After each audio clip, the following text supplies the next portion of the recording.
سلطانی جمہور کے تحت قومی فیصلے پارلیمان سے کروائے جائیں۔ فرد واحد کو عقل کل قرار دینے سے مسائل بڑھتے رہیں گے۔ استعماری قوتیں ثقافتی یلغار کے ذریعے امت مسلمہ کے بدن سے روح محمدی نکالنا چاہتی ہے۔ قائد ملت جعفریہ آغا سید حامد علی شاہ موسوی کے یوم اقبال پر خطاب کی تفصیل جانتے ہیں اس رپورٹ میں۔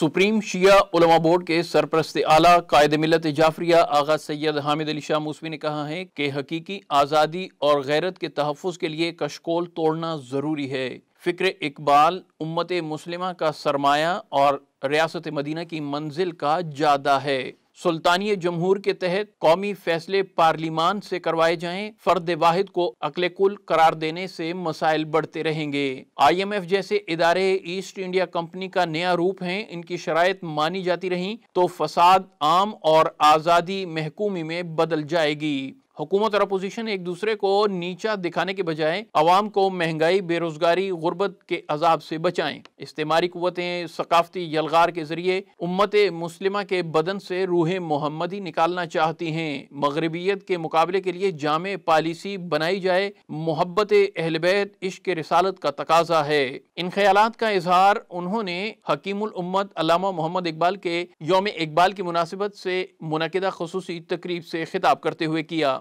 آغا سید حامد علی شاہ موسوی نے کہا کہ علامہ محمد اقبال وہ عظیم ہستی ہیں جنہوں نے نہ صرف پاکستان کا خواب دیکھا بلکہ مسلمانان بر صغیر کو اپنے حیات آفرین کلام سے خواب غفلت سے جگایا۔ قائد اعظم محمد علی جناح نے اقبال کے خواب کی عملی تعبیر کی اور روئے زمین کی سب سے بڑی اسلامی نظریاتی ریاست کے تصور کو عملی شکل دے ڈالی۔ لیکن قوم کی بدقسمتی تھی کہ علامہ اقبال کی طرح قائد اعظم کا سایہ بھی جلد قوم کے سر سے اٹھ گیا اور پاکستان ایسی قوتوں کے ہتھے چڑھ گیا جن کا اس کے قیام پر کچھ خرچ نہ ہوا تھا۔ آقا موسوی نے کہا کہ ایک طرف اندرونی بحران اور دوسری جانب شیطانی قوتیں بھی پاکستان کے نظریہ اساسی کی وجہ سے اس کے درپے ہو گئیں۔ وڈیرا شاہی، افسر شاہی اور مارشل لائی نظاموں نے دشمنوں کا کام آسان کر دیا جس سے ملک بھی دولخت ہوا۔ قائد ملت جعفریہ آغا سید حامد علی شاہ موسوی نے کہا کہ باقی ماندہ پاکستان بھی آج تک اندرونی اور بیرونی خطرات میں گھرا ہے۔ جو وطن اسلام کے نام پر وجود میں آیا تھا اسے ریاست مدینہ بنانے کے لیے شور و غوغا تو کیا جا رہا ہے، لیکن در حقیقت اس ریاست کے باسی انصاف،